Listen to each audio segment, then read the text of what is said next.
That night, Sarah Callahan didn't just run. She escaped a fate her own brothers tried to force on her. Barefoot in the snow, blood on her lips, she fired one single warning shot into the dark and vanished into the freezing plains with nothing but her father's pistol and the will to survive. But here's the question. How far can a woman really get when the men hunting her are on horseback, and she has nowhere left to go? Then a stranger hears that shot.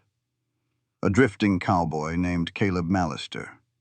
He could ride the other way like most people would, but he doesn't. And what happens next isn't just a chase. It's a collision between cruelty, courage, and the kind of choice that changes a life forever. Stay with me, because the moment Sarah steps out from behind that rock will decide whether she dies or finally becomes free.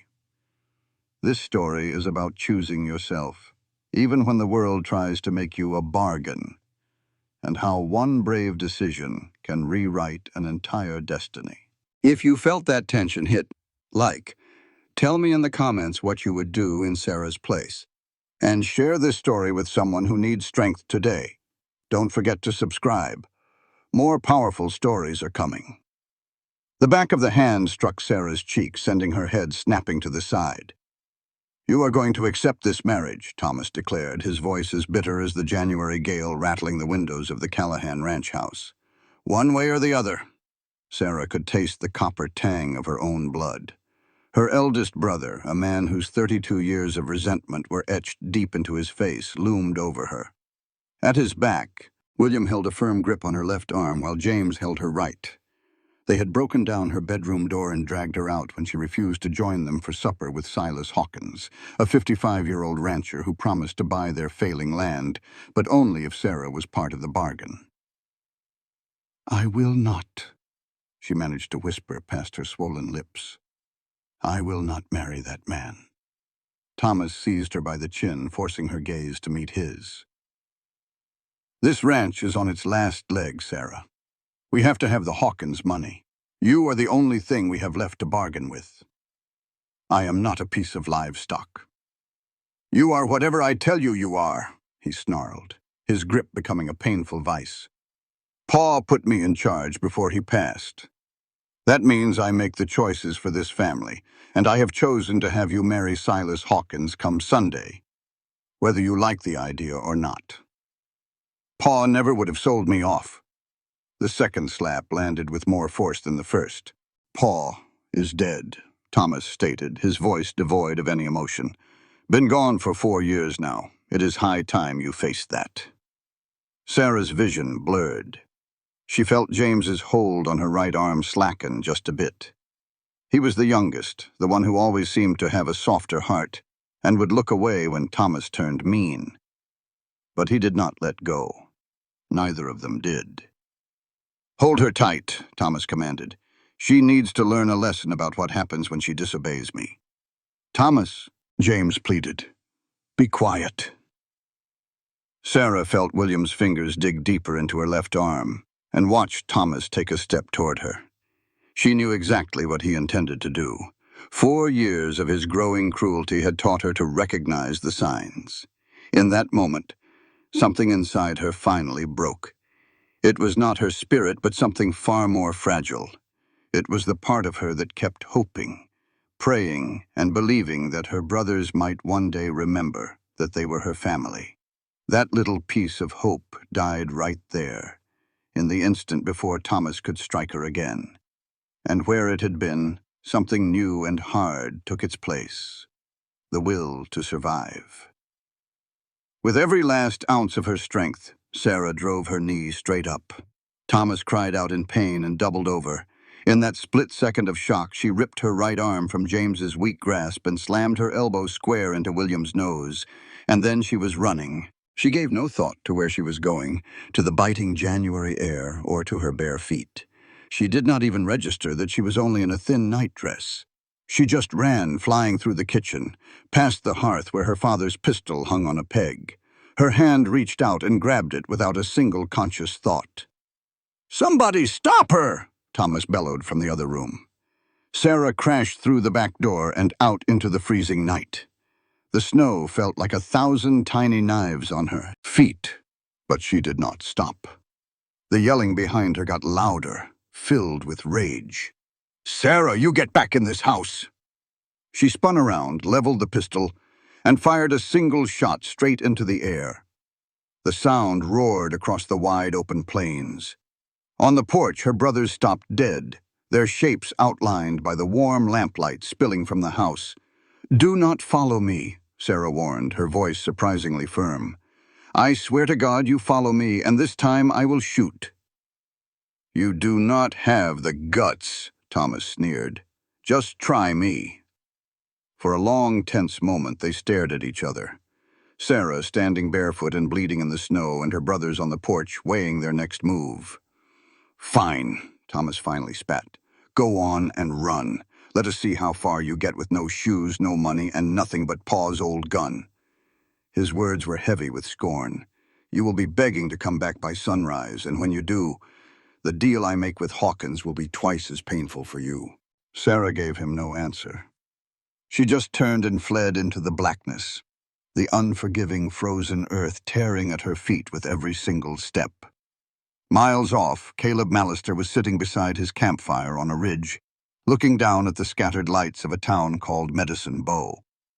The 30-year-old cowboy had been drifting for 12 long years, ever since the Comanche raid that took his kin and left him with only a horse, a rifle, and a future full of empty trails.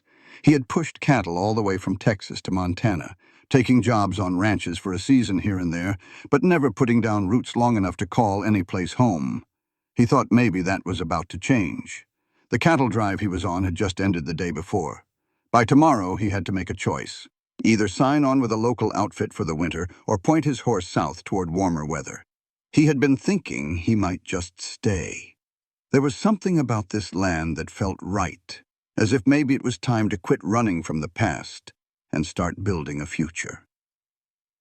The far-off sound of a gunshot sliced through his thoughts. Caleb's head shot up. All those years on the frontier had trained his ears to know the difference between sounds. He knew the sound of celebration, the sound of hunting, and the sound of trouble. This gunshot was something else. It was the sound of desperation. He listened hard, expecting to hear more shots, maybe the sounds of a fight. But there was nothing. Only that one solitary shot echoing across the cold, empty land. Most folks would have minded their own business. A shot in the dark could be anything from a rancher chasing off a coyote to a drunk blowing off steam. There were a dozen harmless reasons for it. The wise move was to stay right there by the fire, stay warm and stay clear of whatever. That sound was born from trouble, yet something in it pulled him closer. Caleb smothered his fire, packed his gear, and settled onto his Palomino, a reliable horse he called Scout. "Well, boy, what do you say we go have a look?" he said softly, giving the horse's neck a pat. "Could be nothing, but if it ain't..." He nudged Scout down the slope, heading toward where the sound came from. Sarah crashed through the pitch-black night, her bare feet staining the snow with bloody prints. She felt like she had been running for hours, though it was likely less than one.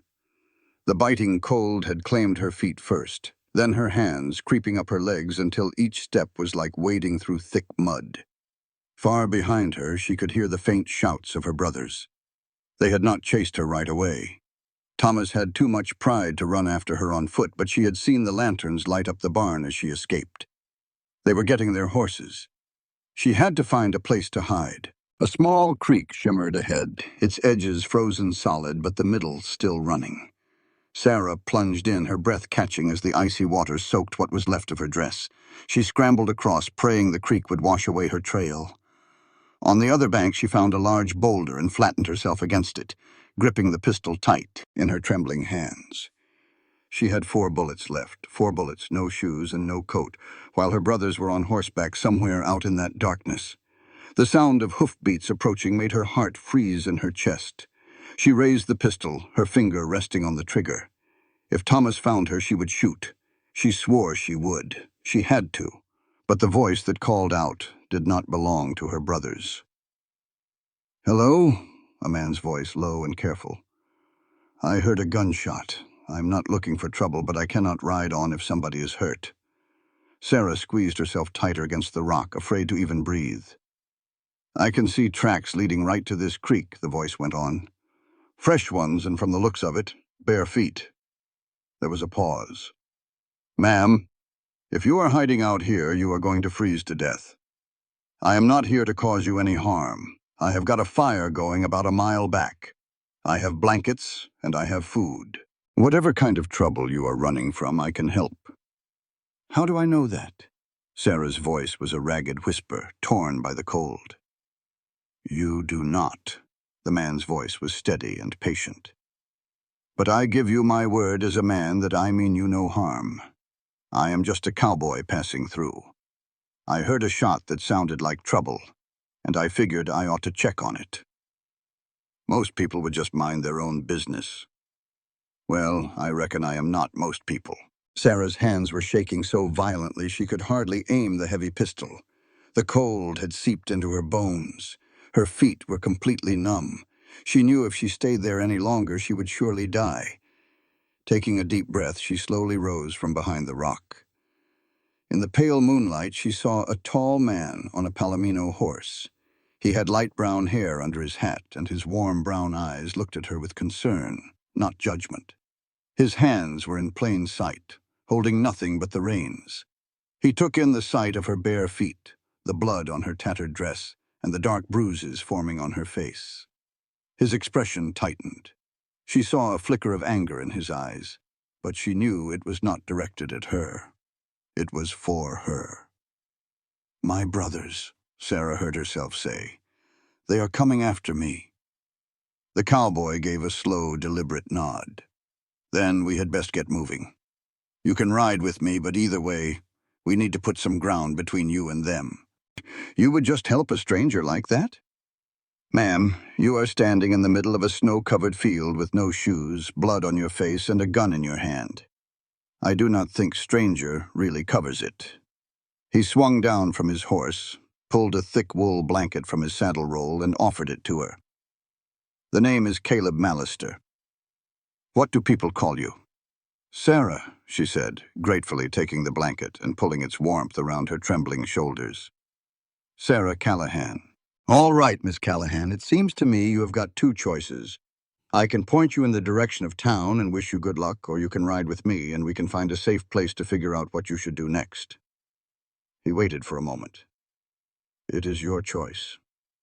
The sound of faraway voices, her brothers shouting her name, made the decision for her. I will ride with you, she said, her voice firm, but I am keeping the pistol. That is fair enough, he said, offering a hand to help her up onto the horse. Sarah hesitated for a second before taking it, flinching as her frozen foot met the stirrup. Caleb swung up behind her, taking care to keep a respectful space between them even on the single saddle. Hold on tight, he said. We are going to move fast. They rode hard through the frozen landscape, picking their way along game trails that twisted through the hills. Sarah kept glancing back over Caleb's shoulder, scanning the darkness for any sign of pursuit, but the night had completely swallowed the world behind them. After about an hour, Caleb led them down into a hidden canyon where a natural spring bubbled up from the rocks. We can rest here until morning, he said, swinging off the horse and holding up a hand to help her down. They will never find this place in the dark, and by sunrise we will be long gone. Sarah tried to slide down from the horse, but the moment her feet touched the ground, her legs buckled. Caleb caught her just before she collapsed. Easy now, he murmured. You are hurt worse than you are letting on. I'm fine. Ma'am, with all due respect, you are not fine. You are half frozen, you are bleeding, and those feet are going to need some care before an infection starts. His tone was gentle, but left no room for argument. Please let me help you. That one word, please, caught her by surprise. When was the last time anyone had asked for her permission to do anything? All right, she whispered. Caleb led her to a protected spot under a rock overhang and began to build a small, neat fire. Sarah watched him move with a quiet efficiency, trying to understand how this stranger's kindness could exist in the same world as the cruelty she had just fled. Why are you doing this? She finally asked. Caleb did not look up from his work. Doing what? Helping me. Helping. You do not know who I am. You do not owe me a single thing. No, I do not, he agreed. He struck a match and carefully coaxed the tiny flame to life. But I heard a gunshot that sounded like pure desperation. And then I found a woman, nearly dead in the snow, running from her own kin. He sat back on his heels and finally met her gaze. Where I come from, you do not just turn your back on a situation like that. And where do you come from? Texas, originally. I lost my own family when I was just 18. I have been drifting around ever since. He said it like a simple fact, but Sarah could hear the old ache still hiding beneath the words. I spent 12 years watching folks just look the other way when something bad was happening. A while back, I decided I was not going to be one of those people anymore. The fire took hold, and a welcome warmth started to fill the small alcove. Caleb rummaged in his saddlebags and pulled out some jerky, a canteen, and a small tin of salve. For your feet, he said, holding out the tin. And you ought to eat something. I imagine it has been a while. Sarah took what he offered, without a word. As she chewed the tough jerky and gently rubbed the salve on her cut feet, the combination of the fire's warmth and the simple decency of the man sitting across from her finally broke through her control. Tears started to fall, hot and silent. Caleb did not say a thing. He just handed her his bandana and turned his gaze away, giving her the privacy to let it all out. I am sorry, Sarah said after a few minutes, her voice choked. I do not usually. Do not you apologize. His voice was quiet. You have earned the right to a few tears, Miss Callahan. Anyone who tells you different is not worth your time. She wiped her eyes and took a deep, shaky breath. They wanted me to marry a man named Silas Hawkins. He is 55 years old with more money than sense and more land than he has a heart. He offered to buy our ranch, but only if I was part of the deal, like I was another head of cattle. And your brothers agreed to that? My brothers set the whole thing up. Thomas is the oldest. He has gotten meaner and meaner ever since our parents passed. Tonight he told me he was done asking. Her voice grew hard as steel. They held me down. They said they would break my spirit if they had to. I managed to get away before they could do anything worse. How many brothers are there? 3. Thomas, William, and James. And they are still out there somewhere looking for you. Yes. Sarah looked him straight in the eye. I cannot go back, Mr. Mallister. I will not.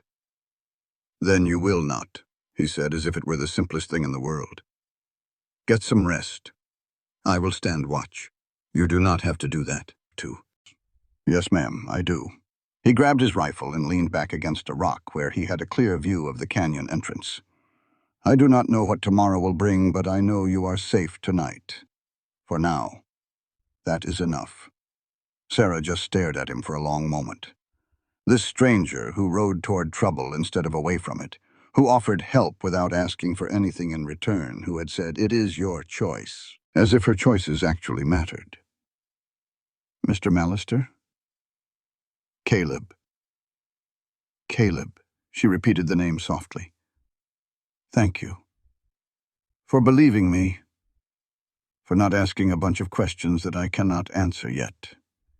He gave a slight tip of his hat, and the faintest hint of a smile touched his weathered face. Get some sleep, Miss Callahan. We have got some decisions to make in the morning. Sarah had fully intended to stay awake, but exhaustion pulled her under within minutes. The very last thing she saw before sleep claimed her was the silhouette of Caleb against the glowing embers, the rifle resting across his knees, his eyes fixed on the entrance to the canyon. He was watching over her, keeping her safe, a feeling she had not known in 4 long years. For the first time since her parents died, she slept without a single nightmare. Dawn arrived, gray and cold, over the canyon. Sarah woke up to the smell of coffee and the quiet sounds of Caleb moving around nearby. Her body ached in ways she did not even know it could, and when she tried to sit up, a sharp pain flared in her ribs where Thomas had grabbed her. Easy now. Caleb was suddenly beside her, holding a tin cup. "Drink this. It will help." She took the coffee, her frozen fingers clinging to its warmth. In the light of day, she could see her feet clearly, cut and swollen. The salve from the night before was already caked with dirt. "How bad are they?" she asked. "I have seen worse." "Nothing is broken," he said. He knelt down beside her, his hands surprisingly gentle as he examined the damage. "But you will not be walking very far on them today. We will have to ride double again." "I can ride." "I know you can. The question is, where are we riding to?" Caleb sat back on his heels. "Your brothers will be out searching. Medicine Bow is too close. They will have folks on the lookout. We could head south toward Laramie. Try to get you on a train heading east."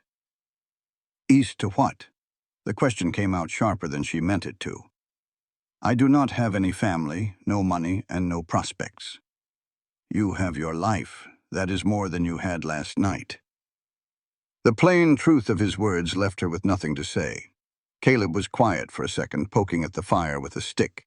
Then he said, "There is another option. I know some folks in a town called Silver Creek. It is about a 2-day ride from here. They are good people, the kind who do not ask too many questions and do not look kindly on men who hurt women." "Why would total strangers help me?" "Because that is what decent folks do," he met her gaze. "And because I will be vouching for you." "You barely know me." "I know enough." He handed her another piece of jerky. "Eat. We need to be moving soon." They broke camp in a hurry, with Caleb expertly wiping away any sign they had ever been there. As he helped Sarah back onto her, as she rode Scout, she saw Caleb looking hard at the ridgeline. His whole body was coiled like a snake. She wondered what he saw. He gave a slight shake of his head as if to say it was nothing. But his hand hovered close to his rifle, just in case. "Let's move," he said. They had been riding for maybe an hour when Caleb pulled Scout to a dead stop. "Do not move," he said in a low voice. "Do not look around. Just use your ears." Sarah held her breath, straining to hear. All she could pick up at first was the howl of the wind. Then she heard it, a faint crunching of hooves on the frozen earth. It was more than one horse. "How many are there?" she whispered. 3, maybe 4 of them coming up from the east." Caleb's voice was steady, but she could feel the tension running through him. "They are trying to head us off before we reach Silver Creek." "It must be my brothers." He pointed Scout toward a tight pass between 2 hills. "Hold on to me." They galloped hard, and the bitter wind sliced right through the blanket she had borrowed. From behind, the sounds of their pursuers got louder. A voice she recognized all too well cut across the cold land. "Sarah, we know you are out here." It was Thomas. "There is an old trapper's cabin about a mile from here," Caleb said. "It has thick walls and is a good spot to defend. We can make our stand right there. You cannot fight 3 men by yourself." "I am not by myself. You have a pistol, and you told me your father taught you how to shoot." He gave her a quick look over his shoulder. "Was that the truth?" "Yes." "Well then, we have ourselves a fighting chance." The cabin came into view through a space in the trees. It was a little place made of old logs with a roof that sagged, but the walls looked strong. Caleb practically lifted Sarah off the horse and hurried her to the door. "Get yourself inside. Pick a spot near the window, but keep your head down." "What about you?" "I'm going to take care of the horses and come in through the back entrance. Try not to shoot me." In spite of the situation, Sarah felt a wild laugh trying to escape. "I will do my best to remember." The inside of the cabin was full of dust, but otherwise fine. Sarah chose a place next to the one window where she could watch the clearing. Her hands were trembling as she checked the pistol. She had 4 bullets to use against 3 grown men on horseback. The back door made a soft noise as Caleb came inside, holding his rifle. "They will be here in a couple of minutes," he announced, moving to the other side of the window. "I want you to understand, no matter what happens, you do not need to say anything. I will do all the talking." "No." He glanced at her. clearly surprised. "They are my brothers," Sarah stated firmly. "So this is my fight. I will not cower behind you while you speak for me." The look on Caleb's face changed. It might have been respect, or maybe he was finally seeing who she was. "All right then," he said softly. "We will face this together." The sound of the horses got much louder. Through the cabin window, Sarah saw 3 riders appear from the woods. Thomas was in the lead, his face a mask of pure anger. William was on his left with his rifle at the ready. James was behind them, and he looked like he was not sure about all this. "Sarah," Thomas's voice echoed across the open space. "We know you are in there. Come on out right now, and we can end this without trouble." Before Sarah could even move, Caleb stepped out the front door. He kept his rifle pointed down, but was prepared, standing there looking relaxed but watchful. "The lady has made it pretty clear she does not want to be with you," he called out. "My advice is to turn those horses around and head back where you came from." Thomas pulled his horse to a halt, his eyes fixed on the stranger. "This has nothing to do with you, mister. We are here for our sister. This is a family matter." "That is a strange way to treat family, holding her down and hitting her." William moved in his saddle. James looked down at the ground. "You have no idea what you are talking about," Thomas growled. "She gets hysterical. She does not know what is best for her or for this family." "I know exactly what I saw last night." Caleb's voice grew cold. "I saw a woman running in her bare feet through the snow with blood on her face. Where I am from, men who do that to women have to answer for their actions. Are you making a threat?" "I'm just telling you a fact." Thomas's hand edged closer to his own rifle. "Get out of the way, stranger. This is the last time I will warn you." "I cannot do that." Caleb did not even blink. "Miss Callahan asked me for help, and I'm going to give it to her. If you want her, you will have to get past me." The silence between them was heavy, filled with a tension that felt like the air before a lightning strike. That is when Sarah walked out the door. She went to stand right next to Caleb, holding her father's pistol. It was raised and steady, even though her hands were shaking. The bruises on her face stood out in the morning sun, dark purple and yellow on her pale skin, showing everyone exactly what her brothers had done. "Sarah," Thomas's voice was low and full of menace. "You put that thing down and come on home. No, the ranch is depending on Hawkins's money. If we do not get it, we will lose it all." "Then let us lose it," Sarah's voice got louder. "I will not give up my life just to save the ranch. I refuse to marry a man who is 3 times older than me, just because you have ruined what our father built." "How dare you speak to me that way? How dare I?" She took a step forward, her voice trembling with 4 years of anger she had kept inside. "How dare you? I love that ranch just as much as you do, Thomas. I would have worked by your side to keep it afloat, but you never treated me like a partner. You only saw me as something to be sold." She then looked right at James, who couldn't meet her eyes. "You held me down," she said, her voice quiet. "While Thomas hit me, while he told me he would do worse, you just held me down and did not say a word." "Sarah, James's voice broke. "It just got out of control. I never meant for—" "Out of control?" Sarah's laugh was sharp and painful. "Is that how you describe it?" "I am sorry." "Being sorry does not change what you did. Being sorry does not wipe away the memory that my own brothers were ready to hurt me just to get their way." William started to look very uncomfortable. "Thomas, maybe we ought to just be quiet." Thomas's anger was like a volcano erupting. "She is just trying to twist your minds, same as she always does. She is playing the victim to make us look like the bad guys." "You are the bad guys," Caleb's voice cut in like a knife.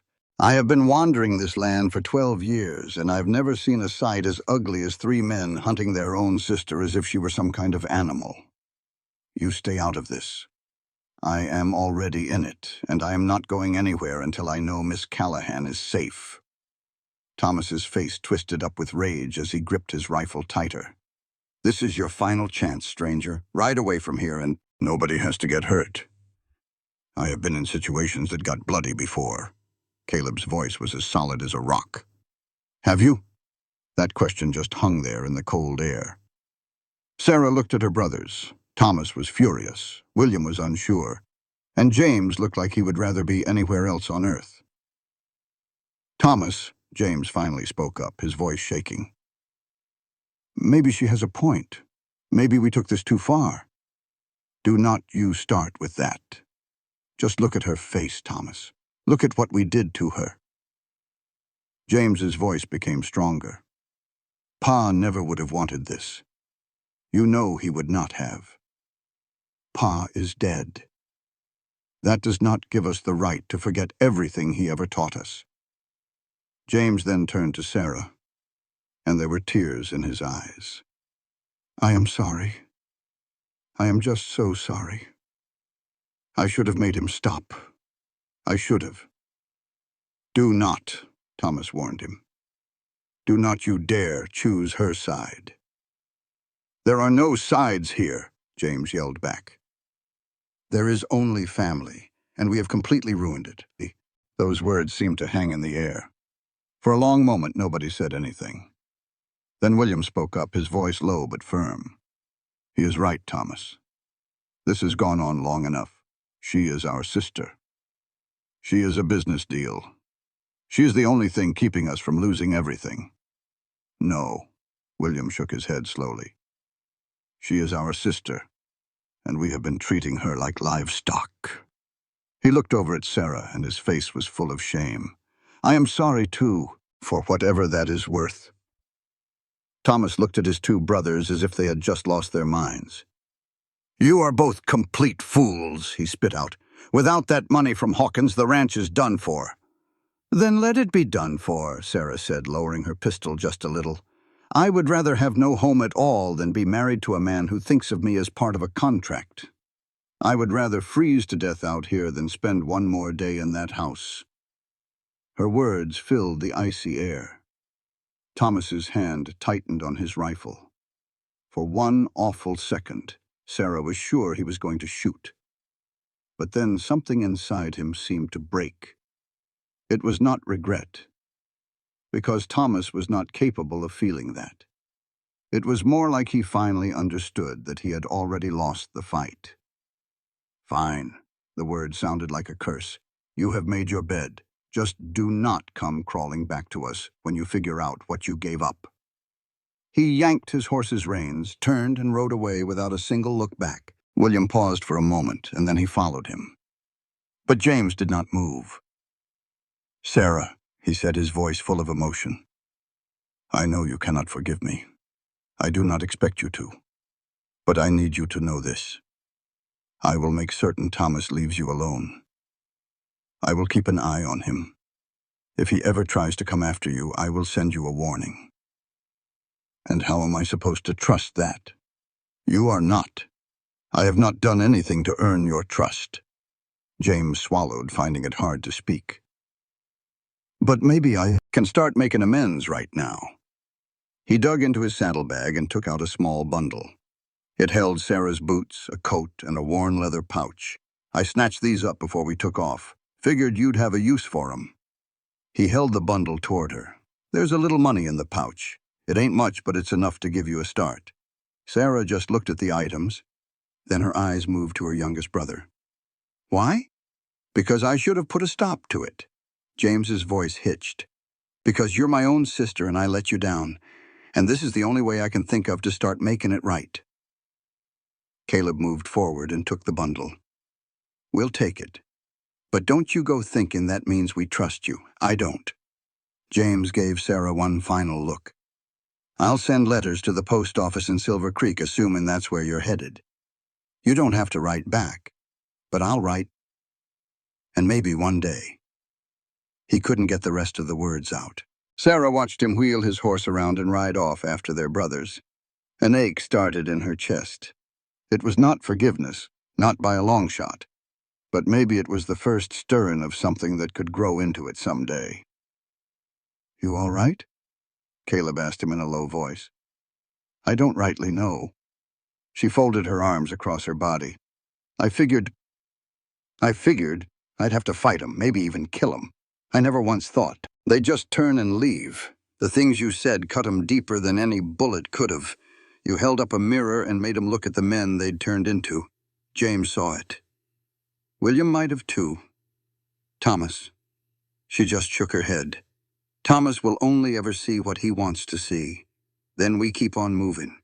Put as much ground between you and him as we can. Caleb held up the bundle James had left. But first things first, let's get your feet into some decent boots. The rest of that day was a long, hazy ride. Caleb guided them on back trails and hidden paths, staying clear of the main roads where Thomas might be looking. Sarah had her boots on now, and the coat fought off the worst of the chill, but the sheer exhaustion was starting to settle in her bones. Every time her eyes drifted shut, she saw Thomas's face, heard his voice, and felt the sting of his hand on her cheek. "Whoa," Caleb said all of a sudden. Sarah's head snapped up. "What's wrong? You've been trembling for the last hour." "We need to stop and rest. I'm fine." "No, ma'am, you're not." His voice was soft, but there was steel in it. "And pretending you're all right ain't gonna do a lick of good for anybody." They found a sheltered little grove, and Caleb got a small fire going. Sarah huddled as near to the flames as she could stand, trying to soak up the warmth. "Can I ask you something?" Caleb spoke up after a while.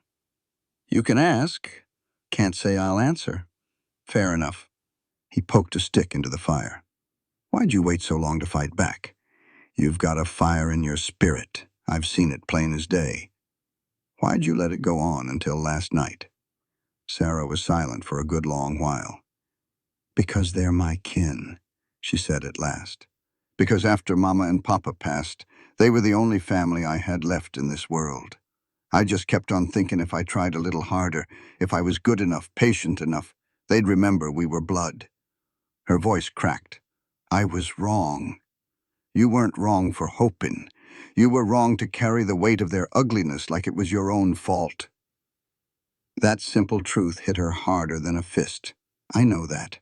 Up here in my head, I know it. But in here," she laid a hand on her chest. "In here, it's a harder thing to believe." Caleb gave a slow nod. "After my own family was gone, I spent years going over what I could have done different if I'd just been there. If I'd been quicker, or stronger, or smarter. It took me a long time to figure out that some things just are what they are, and the only thing we can do is live through them. Does it ever get easier? The living through it? Yeah, the remembering." He looked her straight in the eye. "That part never fully leaves you. But it does get softer. The edges ain't so sharp.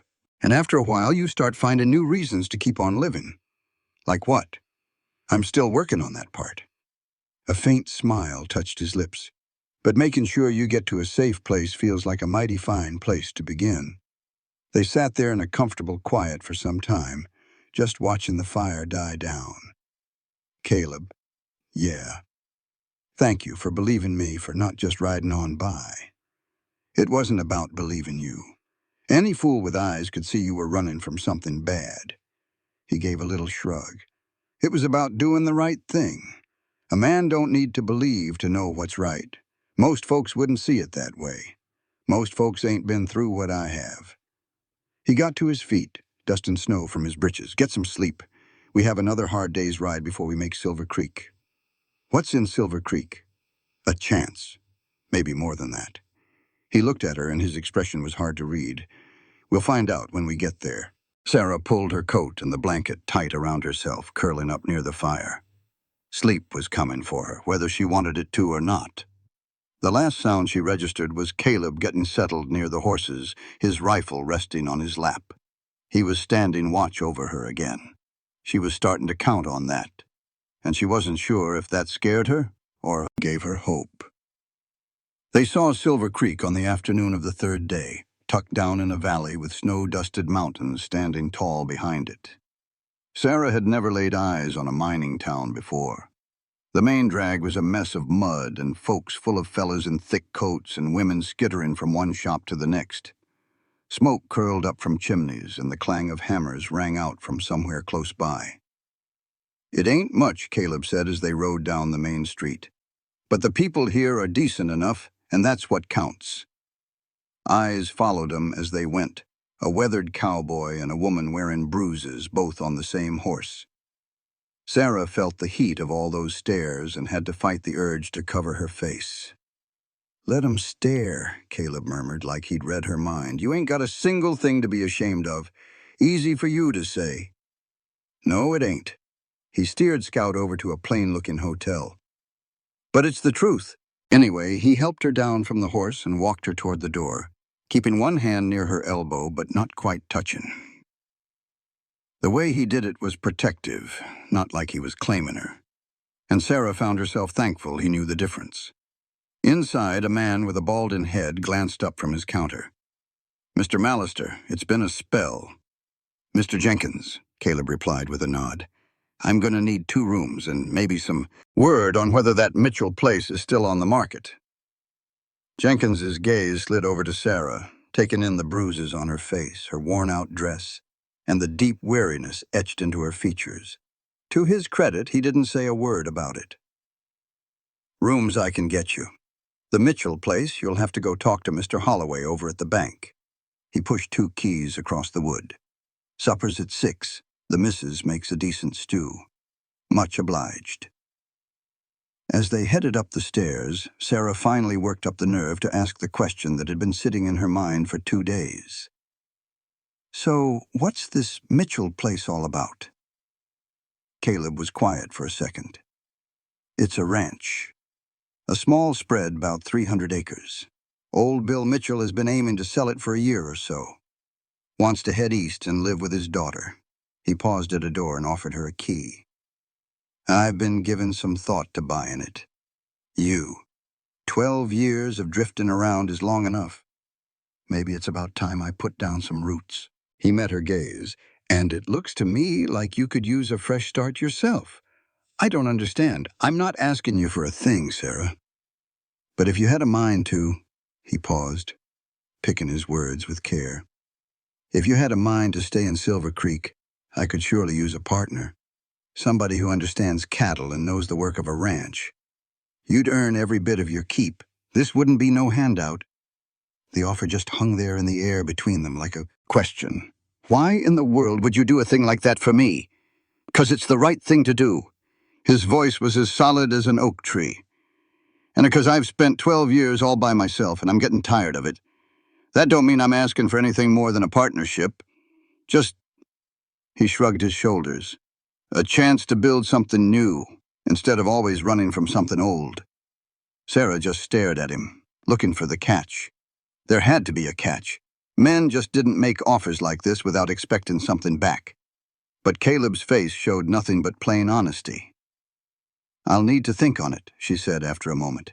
"You take all the time you need. I'm not going anywhere." He gave a small tip of his hat and vanished into his own room, which left Sarah alone with her jumbled thoughts. She sat down on the edge of the bed, her daddy's pistol resting in her lap, and tried to picture a future. Just a week ago, she'd been like a prisoner in her own house. 3 days ago, she was running for her life, barefoot in the snow. And now a man she barely knew was offering her a partnership, property, a life she could choose for herself. It was all too much, happening too fast, and it felt way too good to be true. And yet there was a part of her, the part that had endured 4 years of her brother's meanness, the part that found the grit to run, the part that stood tall in front of that cabin and made her brothers see what they had become. That part whispered, "Maybe this is what you've been waiting for." A rap on the door nearly made her jump out of her skin. "Miss Callahan," an unfamiliar woman's voice. "Mr. Mallister sent me. My name's Martha Crane. I have the seamstress shop down the way." Sarah cracked the door open and saw a tall woman, maybe in her 50s. Streaks of silver ran through her black hair, which was pulled back in a neat bun. Her eyes were sharp as a tack, but held a kindness, and she sized Sarah up with the same lack of judgment Jenkins had shown. "Good heavens, child," Martha said. "You look like you've been dragged through a keyhole backwards, something like that. Well, you come along with me. We are going to get you cleaned up and into some proper clothes. Whatever trouble brought you to this town, you don't have to face it looking like a refugee. I am a refugee. Then we'll just make sure nobody can tell." Martha took her by the arm with a gentle strength that didn't invite any argument. "Here in Silver Creek, we look after our own, Miss Callahan, and for as long as you're here, you're one of us now." Martha's shop was toasty warm and had the pleasant smell of clean cloth. She moved with purpose, finding Sarah a simple but sturdy blue dress that fit her better than anything she'd had on in years. "You came from Medicine Bow, didn't you, Martha?" remarked while she adjusted the hem. "I can hear it in your voice. My own family has a ranch down there. Had one. And you left it behind. I got away." Martha's fingers went still for a heartbeat. Then she went back to her sewing. "I have seen women who have gotten away before. Different stories, but the same look in their eyes." She glanced up at Sarah. "Mr. Mallister is a fine man, one of the best I have ever known. If he brought you to this place, it is because he thinks you are worth helping. I am not so sure that I am." "Well then, let us prove you wrong."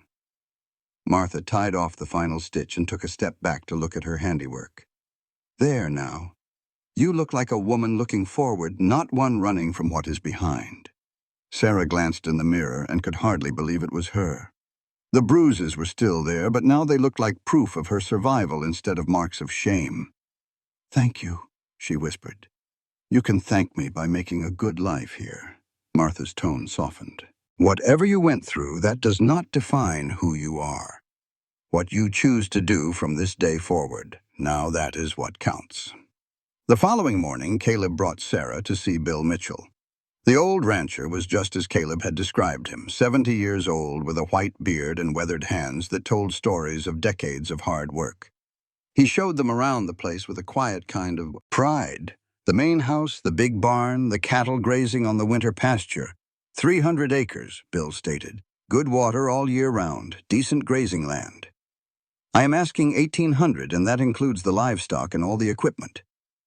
"That is a fair price," Caleb noted. "More than fair. I am not trying to pinch every last penny." Bill's sharp gaze shifted between the two of them. "What I really want are buyers who will respect what I have built here, not just folks who will work the land hard and then move along." "I have been drifting for 12 years, Caleb answered, searching for somewhere to settle down. "This place feels like it might be the one." "And the lady?" Sarah stood a little taller under his look. "I was raised on a ranch. I know cattle and I know the work. If Mr. Mallister will have me as his partner, I plan to earn my keep." Bill watched her for a long moment. Then, quite unexpectedly, he broke into a smile. "You have got some fire in you, miss, I can see that." He offered his hand to Caleb. "Well, Mr. Mallister, looks like you have got yourself a ranch. Long as the lady here is in agreement?" Every eye in the room turned to Sarah. This was it. The decision that had been circling her mind since Caleb first made his offer. She could refuse, take the money James had given her, and try to make a new start somewhere else, all alone. Or she could put her trust in a stranger who heard her cry for help and came running. A man who had placed himself right between her and her brothers, asking for nothing. A man who said, "Your choice," as if those words truly mattered. "I agree," she said. Bill's handshake was strong and to the point. "Welcome to your new home, Miss Callahan." Those words struck her with a force she had not anticipated. Home. She had not had a place to call home in 4 long years. Perhaps she was finally about to build one. The weeks that came after passed in a whirlwind of hard work. Caleb took care of the legal documents with Mr. Holloway, while Sarah worked alongside Bill to learn every nook and cranny of the property. The old rancher taught her with great patience, pointing out the best spots for grazing, the ins and outs of the water system, and the story behind every building. "My wife Margaret planted that garden," he mentioned one afternoon, gesturing to an overgrown patch behind the house. "I just have not had the heart to look after it since she passed on." "I could get it fixed up," Sarah offered, "come springtime." Bill's expression softened. "I would like that." She would have, too. By the time Bill left for California with a firm handshake for Caleb and a surprisingly warm hug for Sarah, they had settled into a comfortable routine. Caleb was in charge of the tough ranch work and negotiations with the cattle buyers. Sarah took care of the household, the garden, plans, and keeping the books. They were partners in business, nothing more. But a change was in the air. Sarah first saw it in the little things, like the way Caleb's eyes would rest on her when he thought she was not aware. The way his hand would graze hers as he passed her the coffee pot. The way he always made certain she had the more comfortable chair next to the fireplace. She began to notice it in herself as well. The little jump her heart gave whenever he smiled.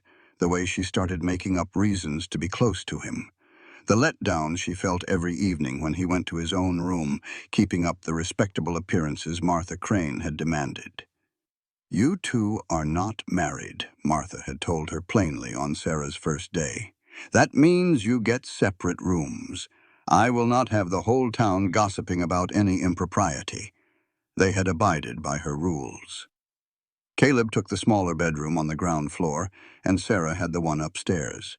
They shared their meals, they worked side by side, they talked late into the night, but always with a careful distance between them. The whole arrangement was slowly driving Sarah crazy. One night, about 6 weeks after they had moved onto the ranch, Sarah was sitting by the fire as Caleb repaired a harness. The easy silence stretched on between them, until she simply could not take it any longer. "Caleb, can I ask you something?" He looked up from his work. "Always. When you made me the offer for this partnership, was it just because you needed someone who understands cattle?" He fell silent for a long moment, his hands growing still on the piece of leather. "No," he said at last, "it was not just about that." "Then what was it about?"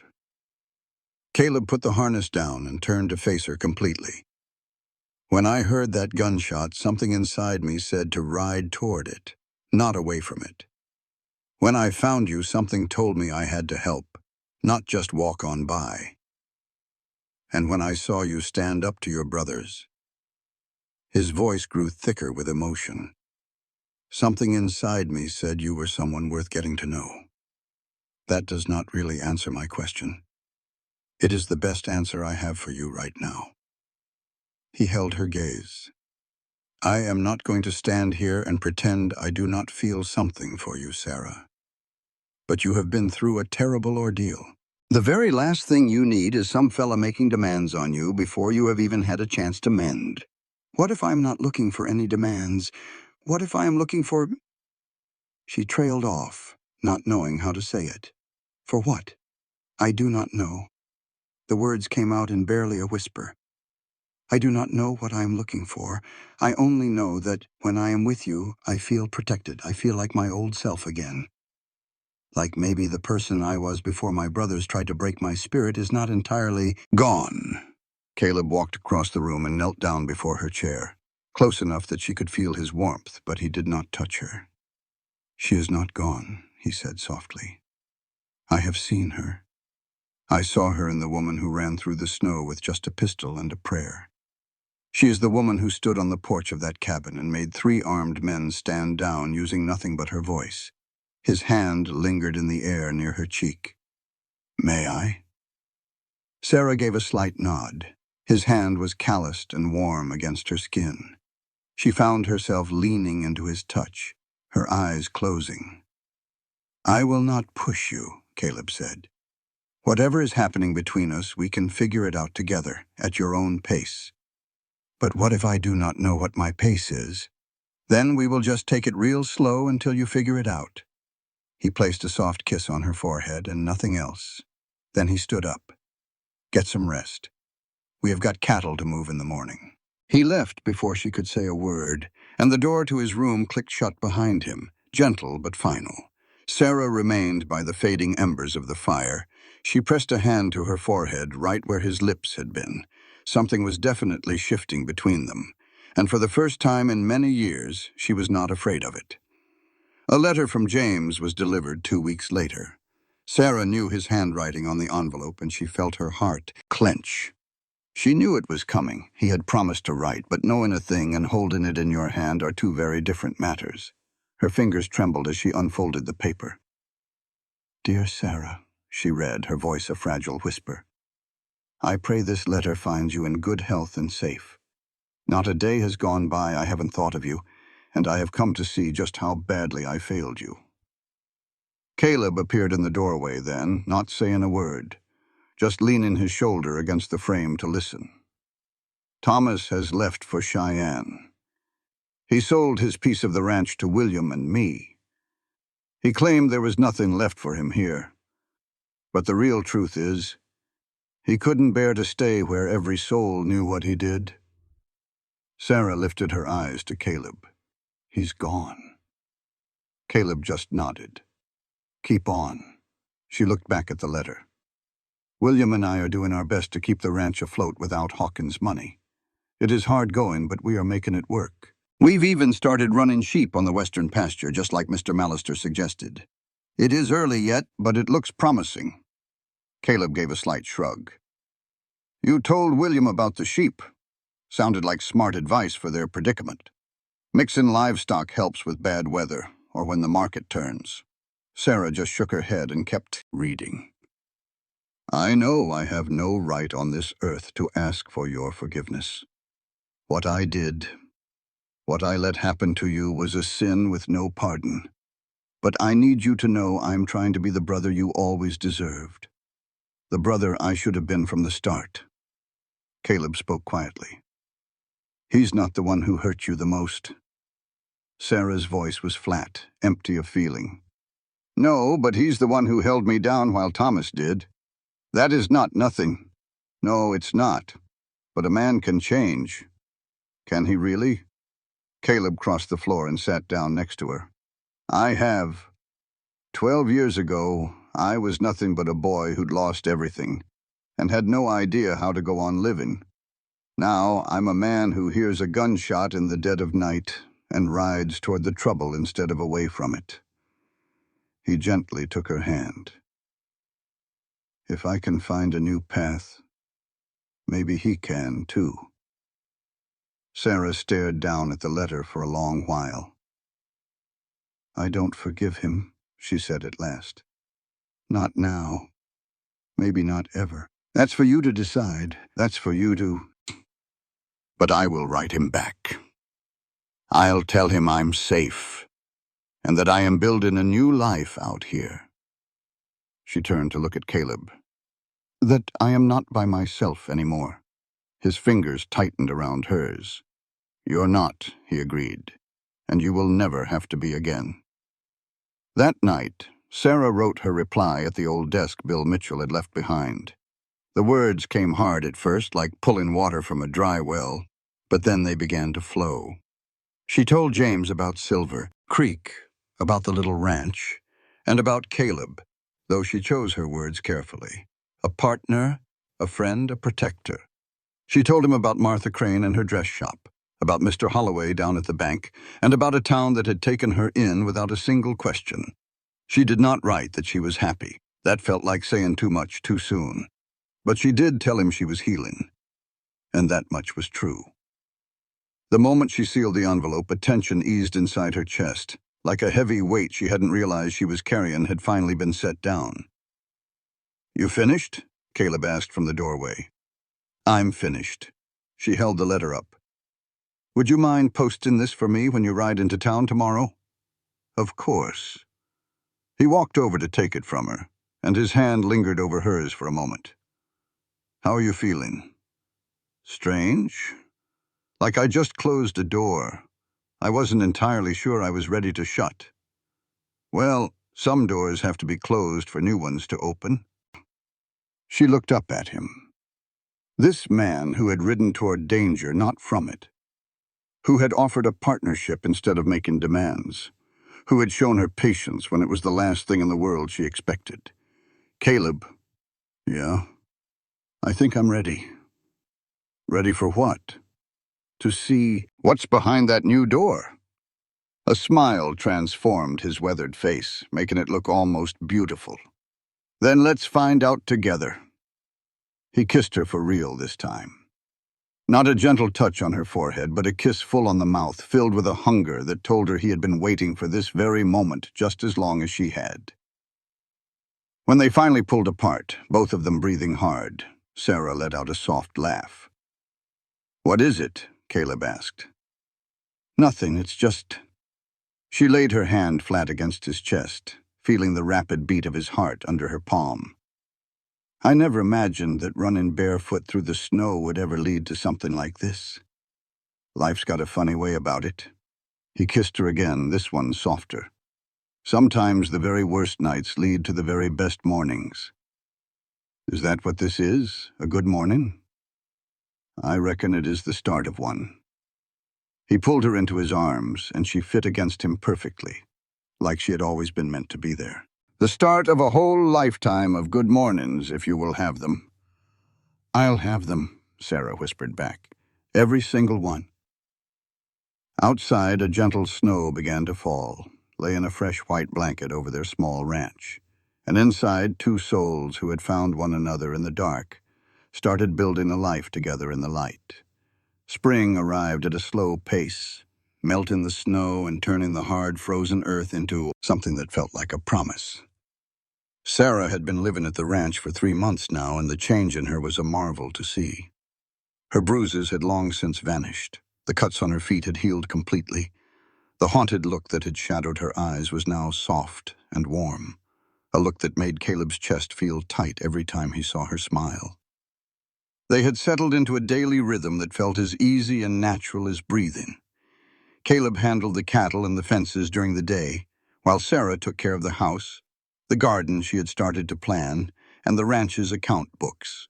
At night, they would sit together by the fire, talking about big things and small things, slowly learning the landscape of each other's hearts.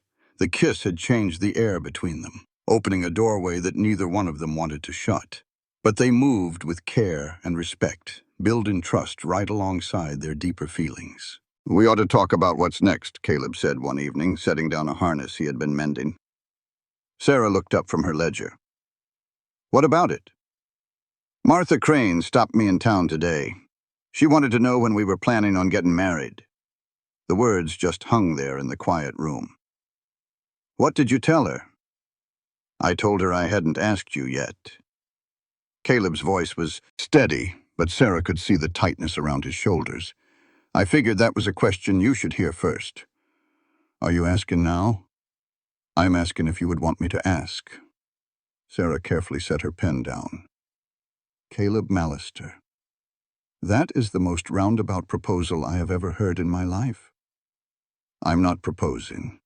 I'm asking if you would want me to propose. There is a difference. Is there? Yeah. He moved across the room and knelt down by her chair, the same way he had all those weeks ago when he had first gently touched her face. I told you I would never rush you, and I meant every word of it. But I also can't stand here and pretend that being partners is enough for me anymore. What is it you want? Everything. The word came out rough and honest. I want to wake up with you every morning and go to sleep beside you every night. I want to build this ranch with you, raise a family with you, grow old right here with you. He took both of her hands in his. I want you, Sarah, all of you, for the rest of my days. Tears started to well up in Sarah's eyes.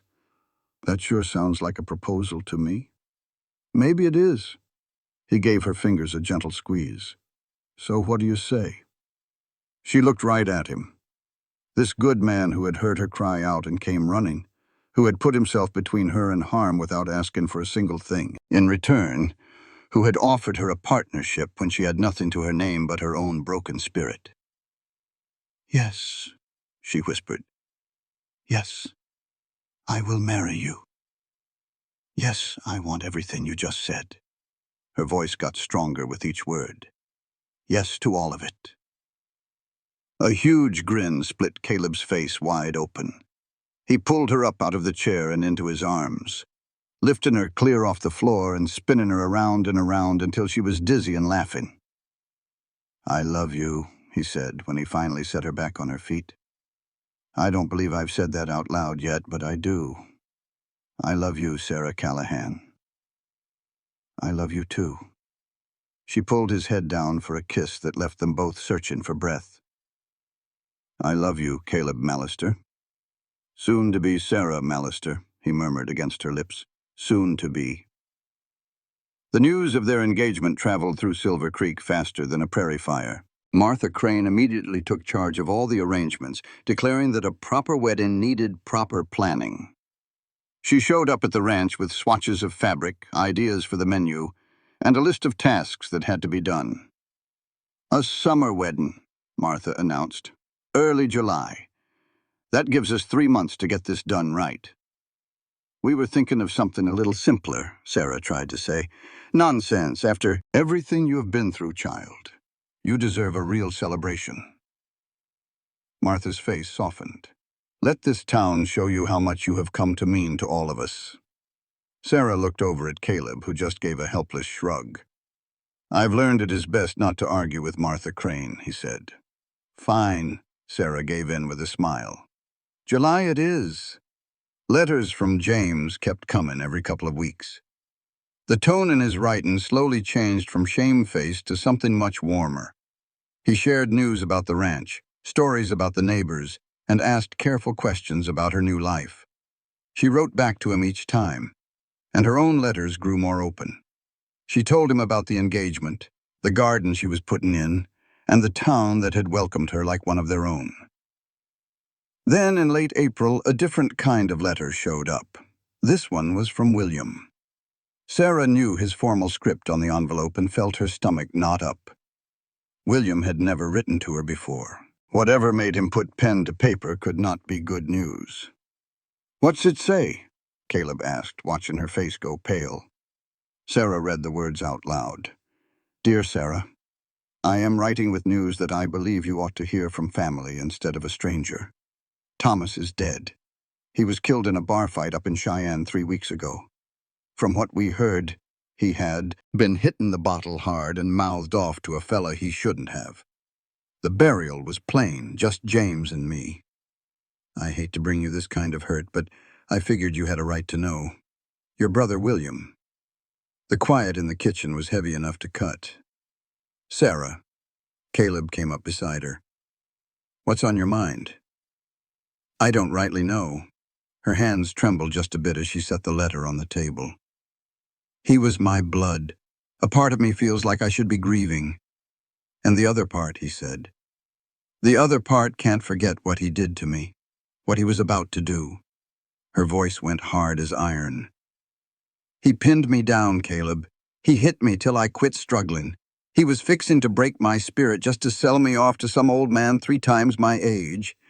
That don't mean you can't be sad for the brother you were supposed to have."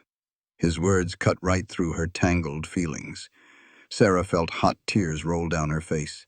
Not for the Thomas he became, but for the brother he could have been, if their folks hadn't passed on, if that bitterness hadn't taken root in his heart, if he'd only chosen a different path. "I am sad," she finally whispered. "Not for him, for what we all lost so long ago, the family we should have been." Caleb just held her while she wept, not saying a word, just being there. Once the crying stopped, Sarah wiped her face and stood up straight. "I have to write back to James and William. Tell them I got their letter." "What'll you tell them?" "The honest truth. That I'm sorry for the loss they're feeling. That I hope they can find some peace." She looked him square in the eye. "And that I won't be coming to any service for him. That book's been shut for good." "You certain about that?" "Yes." Her voice was steady as a rock now. "Thomas made his own bed. He chose being cruel over being kind, and his pride over his own family. I'm not about to act like those choices don't mean anything just 'cause he's gone. Some folks would tell you it's time to forgive. Some folks ain't walked a mile in my boots." Sarah reached up and touched his cheek. "I've done all the forgiving I can. James gets it 'cause he's trying to be a better man. William gets it 'cause he was always a follower, not a leader. But Thomas," she just shook her head.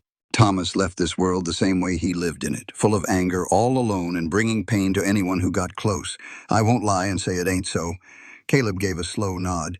"You're a sight stronger than you think. I'm getting there." The wedding was planned for July 4th. Martha Crane had been firm on the date.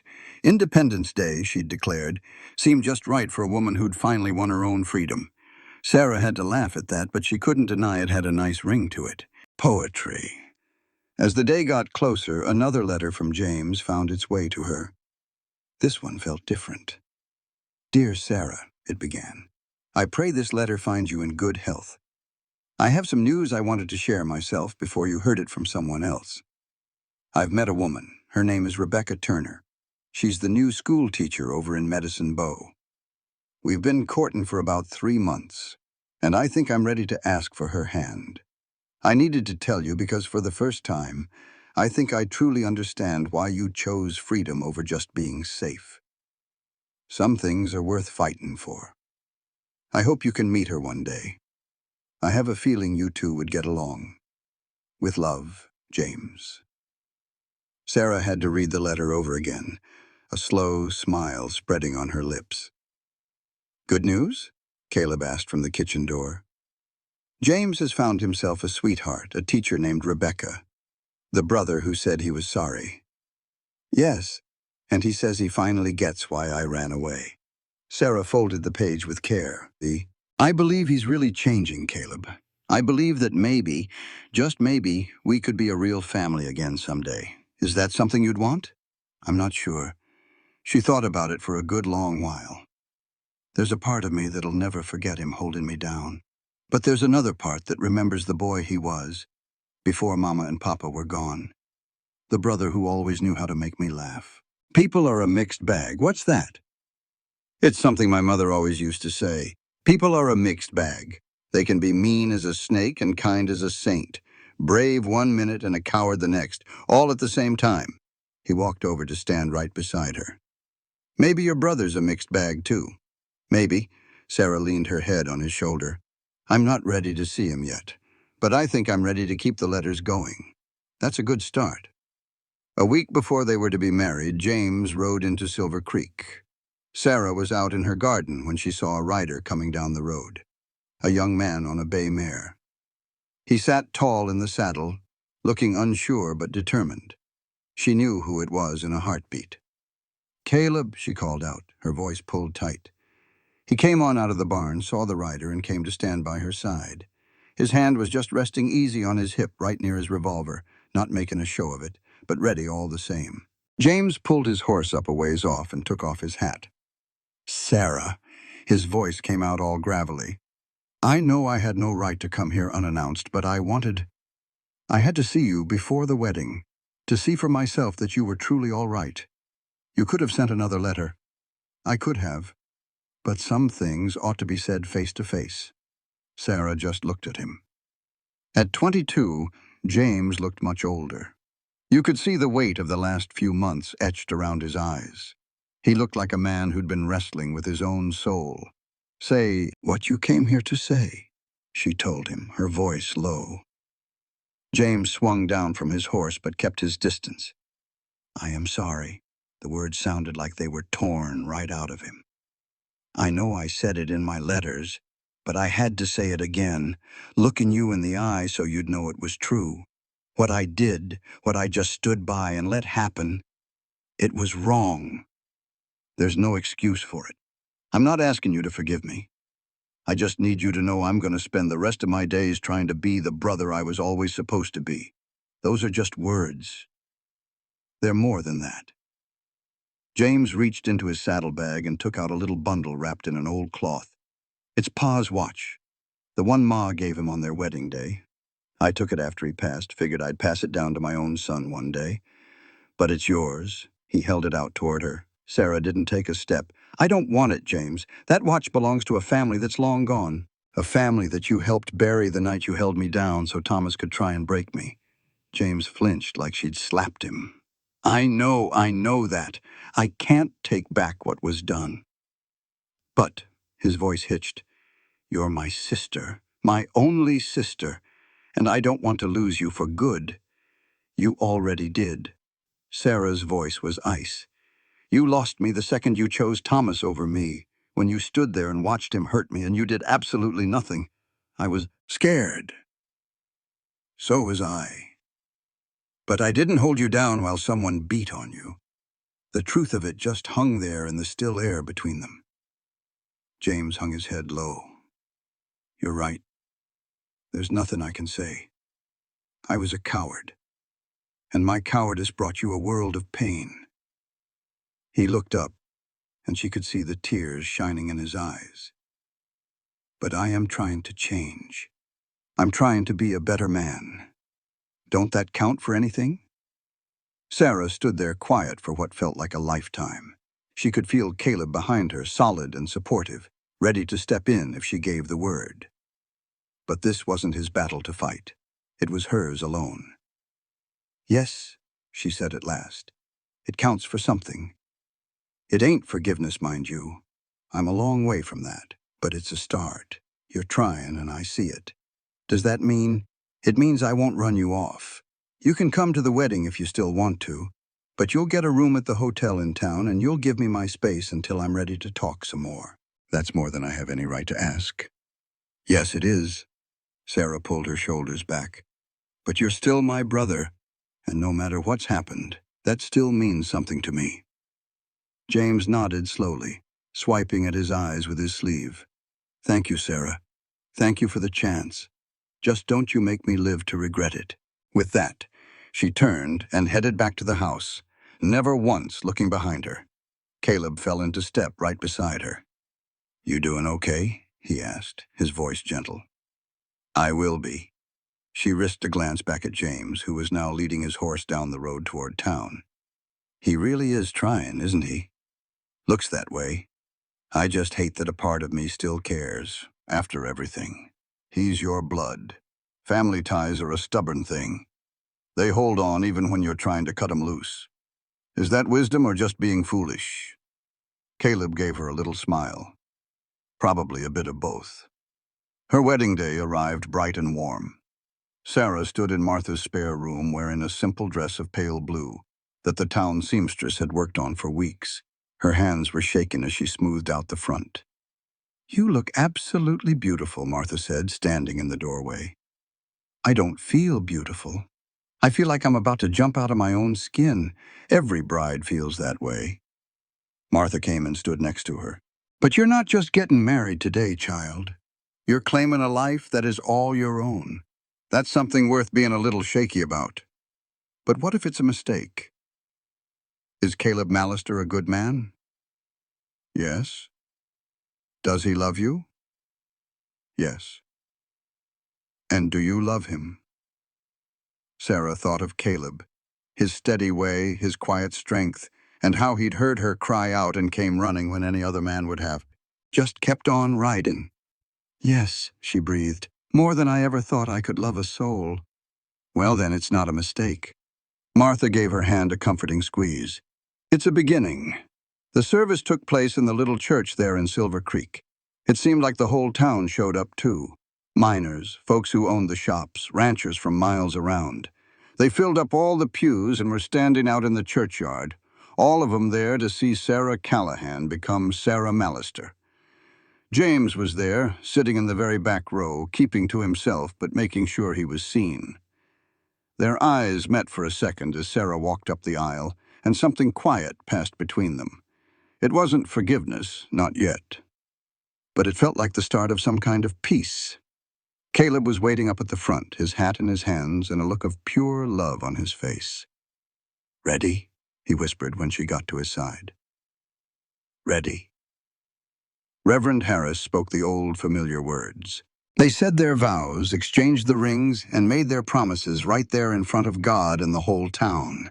Sarah felt like she was in a dream, her eyes locked on the man standing before her. "By the power vested in me," the Reverend finally declared, "I now pronounce you man and wife. You may kiss your bride." Caleb took her face between his calloused hands and kissed her, so soft and gentle, like she was the most precious thing in the whole world. Believe was his. The little church was filled with cheering folks. They walked back up that aisle, holding hands, and stepped out into the bright Texas sun. The whole town seemed to surround them, patting them on the back and wishing them well. Through all that happy noise, Sarah spotted James standing off by himself, a look of sad joy on his face. She knew what she had to do. Slipping away from the crowd, she walked right over to her brother. He looked surprised to see her. He said, "Sarah, I did not expect this." She replied, "Thank you for coming."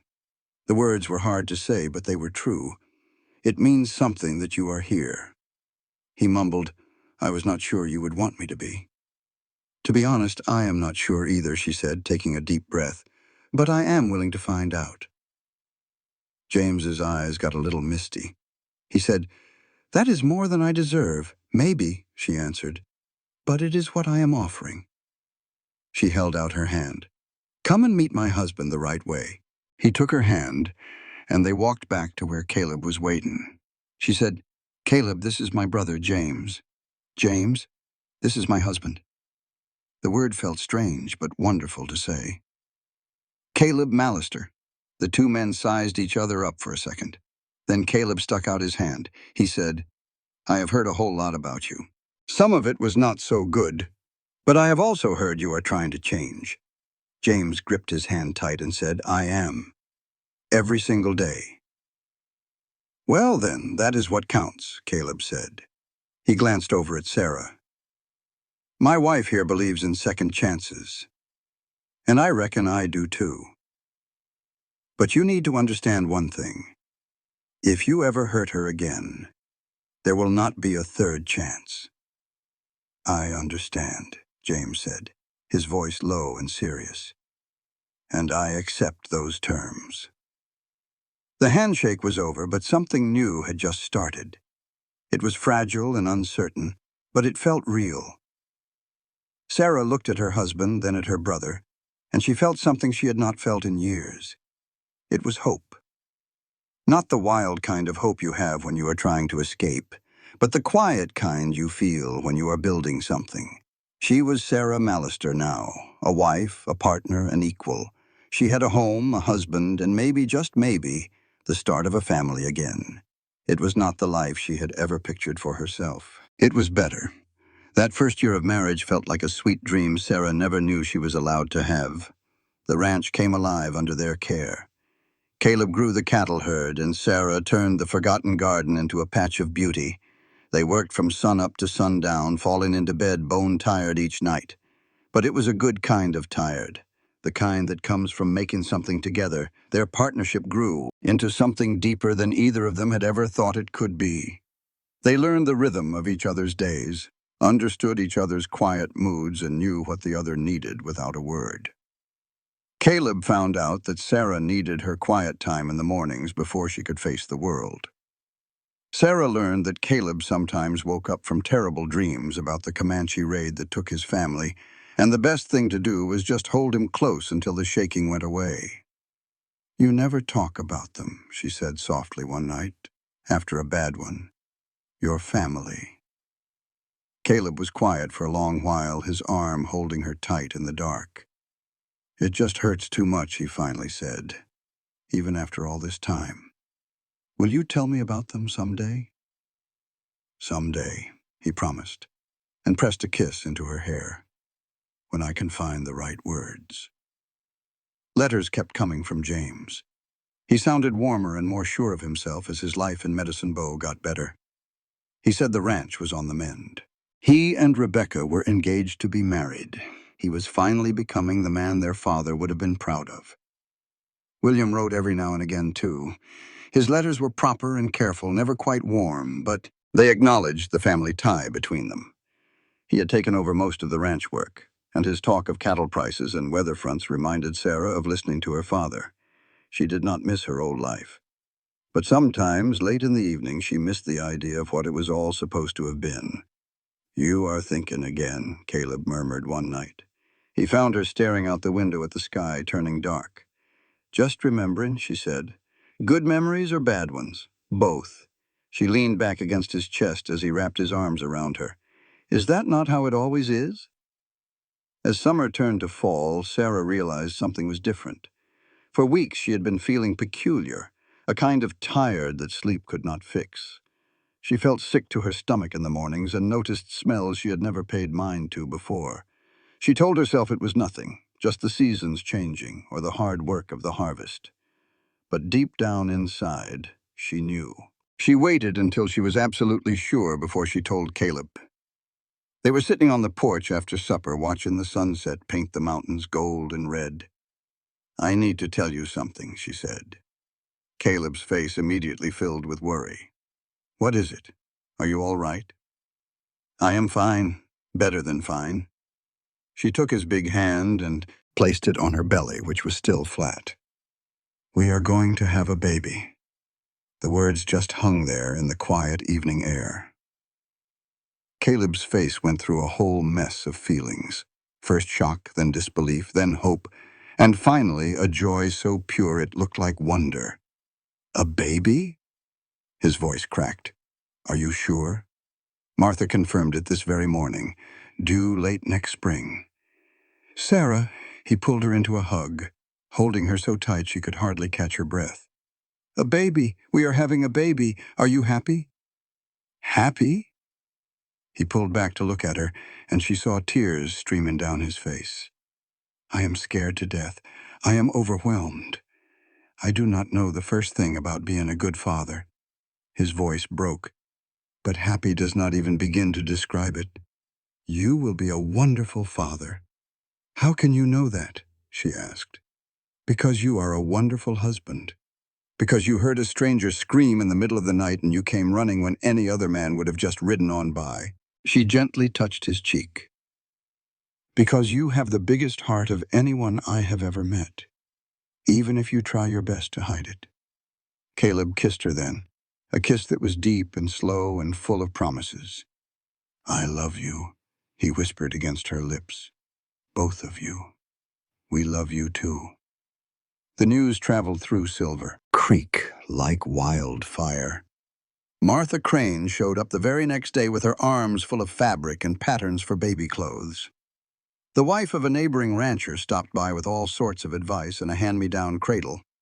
Even Mr. Jenkins from the hotel made the trip out to congratulate them himself.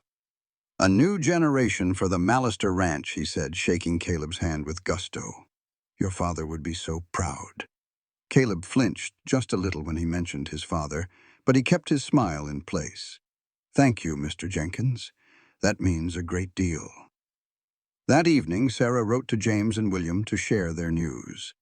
James's reply came in just 2 weeks, full of happy words and promises to visit after the baby came.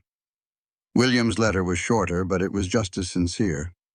He offered to send some of their own mother's baby things that he had found stored up in the attic. "Things are changing," Sarah said to Caleb, folding William's letter.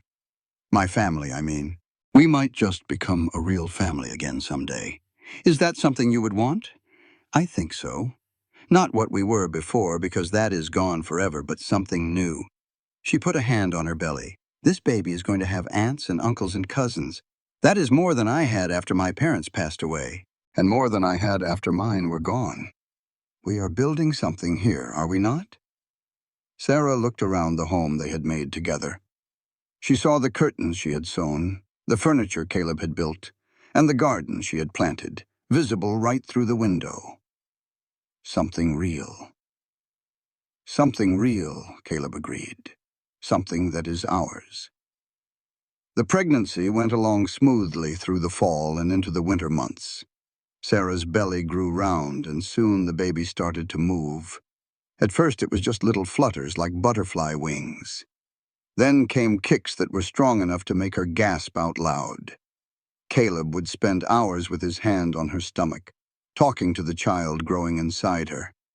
"Your mama is the bravest woman I know," he would say. She ran barefoot through the snow to get away from her brothers. She stood up to 3 armed men with nothing but her own voice. "She is going to teach you how to be strong." "You are going to teach this baby to be a sentimental fool," Sarah would tease him. "Someone has to," he would say back. By February, Martha Crane had pretty much moved into their spare room, declaring that a first-time mother needed somebody watching over her. Her being there was both a comfort and a little tiring. She had an opinion on everything, from what Sarah ate to how she slept, to the exact day the baby was going to show up. "March," Martha announced with total confidence. "Early March, from the looks of you." Doc Harrison said late March. "Doc Harrison does not know babies the way I know babies," she huffed. Early March, you mark my words. Well, it turned out that Martha was right on the money. The labor started on the 2nd of March, a full 3 weeks before the doctor said it would. Sarah woke up in the dead of night with a sharp pain that sliced right across her belly. At first she figured it was just the stew they had for dinner. Martha had been a little heavy with the spices, but when the second pain hit, even stronger than the first, she knew for sure. "Caleb," she said, shaking his shoulder, "it is time." He was wide awake in an instant, his face a mix of fear and resolve in the flickering lamplight. "How far apart are they? I do not know. A few minutes, maybe. I will go get Martha." The next few hours were a blur of pain and hard work. Martha took over right away, her calm, practical nature a steady rock in all the commotion. Caleb stayed right by Sarah's side, holding her hand, wiping the sweat from her forehead, and whispering words of encouragement, even when she yelled at him to just stop talking. "Almost there," Martha said for what felt like the 100th time. "One more push. Push. Give me everything you have left." Sarah pushed with every last bit of fight she had, a raw cry ripping from deep within her. The world went quiet for a moment, and then a tiny, furious wail cut through the silence. "It is a girl," Martha said, her voice heavy with feeling. "A strong, beautiful little girl." She laid the screaming baby on Sarah's chest, and Sarah felt a fundamental part of her soul rearrange itself forever. A love so powerful and sudden, it stole the air from her lungs. "Hello there," she whispered to the little red-faced bundle of fury in her arms. "Hello, my little one." Caleb was suddenly at her side, tears rolling freely down his face. "She is perfect," he whispered. "Sarah, she is absolutely perfect. She has your eyes, and that stubborn streak of yours. Just listen to that holler." Even through her exhaustion, Sarah managed to laugh. "What are we going to name her?" They had gone back and forth on names for months, never settling on one. But now, gazing at the tiny human they had made together, the answer was as clear as day. "Hope," Caleb said softly, "because that is what she is. She is the hope for this whole life we are making out here. Hope Mallister." Sarah tried the name out loud. "I love it. Hope it is, then." The baby's cries began to quiet as she started to nurse, her little fingers clenching and unclenching on her mother's skin. As Sarah watched her daughter, she felt her own warm tears tracing paths down her face. Just 1 year ago, she was fleeing for her life in the freezing snow, thinking it was all over. Now she held her own daughter, her husband, right beside her, with a future that felt as wide and open as the plains. "Thank you," she said to Caleb. "For what?" "Because you heard me scream. You came for me when any other man would have just kept on riding." She looked right into his eyes.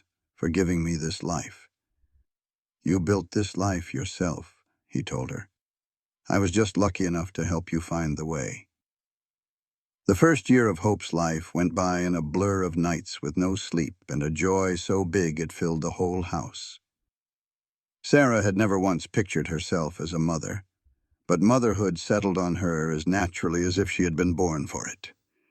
She quickly learned to understand what Hope's different cries meant, to know what she needed before she knew it herself, and to discover a well of patience she never knew she had. Caleb was right there with her, a true partner. He would take the late-night shifts when Sarah was worn out, pace the floorboards with a fussy Hope, and spend whole hours just watching her breathe. "You're going to spoil that girl rotten," Sarah warned him. "Well, that is what a daddy is for. Your job is to make her tough. My job is to make sure she knows she is loved. We can do both." Martha Crane went back to her home in town, but she made a point to visit each week, bringing little gifts and a good dose of common sense. The wives from the neighboring ranches started stopping by, and soon Hope became the darling of the whole Silver Creek community. Everybody knew her name. Everybody had a thought on how to raise her. Everybody watched her grow as if she belonged to all of them. "That one is going to be somebody, you mark my words," Mrs. Jenkins declared. "You can just see it in her eyes. She will be whoever she decides to be, Sarah answered. That is everything we could hope for. James and Rebecca came to visit when Hope was 6 months old. Sarah had not seen her brother in person since her wedding day, and she was a little worried about how they would all get along. But James was different now. The heavy guilt he once carried seemed to have eased, replaced by a quiet calm. He was a man who knew he had done wrong and was trying his best to make things right. Rebecca was just as he had said. She was warm and smart, with a gentle strength that made Sarah think of Martha Crane. She settled into their home as if she had been there for years, helping out with Hope and swapping stories about what life was like out on the plains. She is a beauty, James said as he held his niece for the very first time. Hope wrapped her hand around his finger and squeezed with all her might, and a strong grip at that.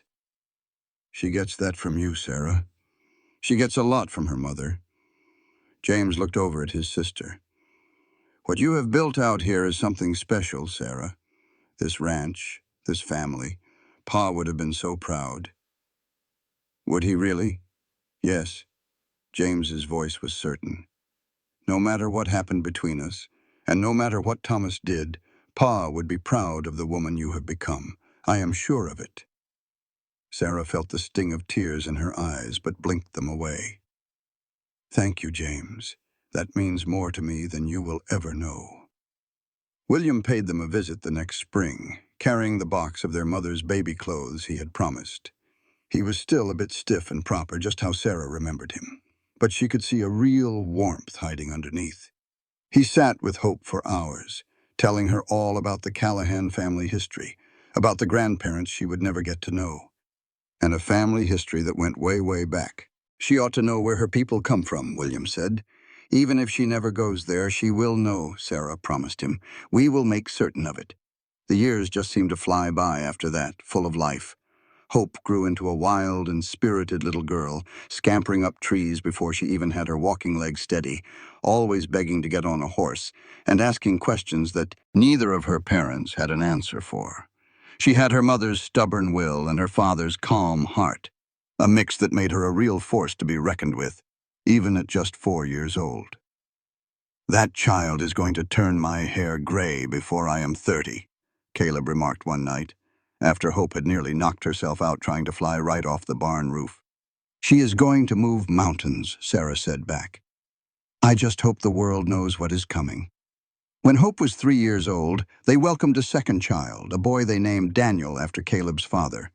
He was a quieter soul than his sister, more of a thinker, happy as could be just to look at a book while his sister tore through the ranch. It is amazing how different they are, Sarah marveled. But they are both ours, Caleb replied, and that is all that matters. The ranch grew bigger as time went on.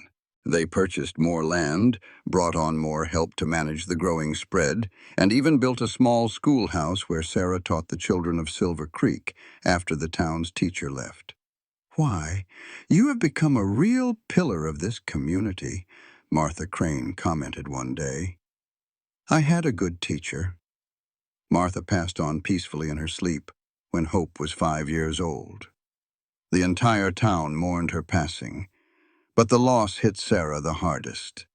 Martha had been the first true friend she made in Silver Creek, the one who had looked right past the bruises and the ripped dress to see the real person inside. At the service, Sarah spoke of Martha's gentle spirit, her wisdom, and her firm belief that every soul deserved another chance to get it right. She gave me a home when I had absolutely nothing, Sarah said, her voice choked with feeling. She saw something in me when I could not see it in myself. Everything good in my life now, it all began because of her. Caleb just held her hand as she cried later on. He did not try to fix it. He just stood there with her. You know, she was so proud of you, he told her quietly. That is what she told me the last time we spoke. She told you that? She told me you were like the daughter she never got to have.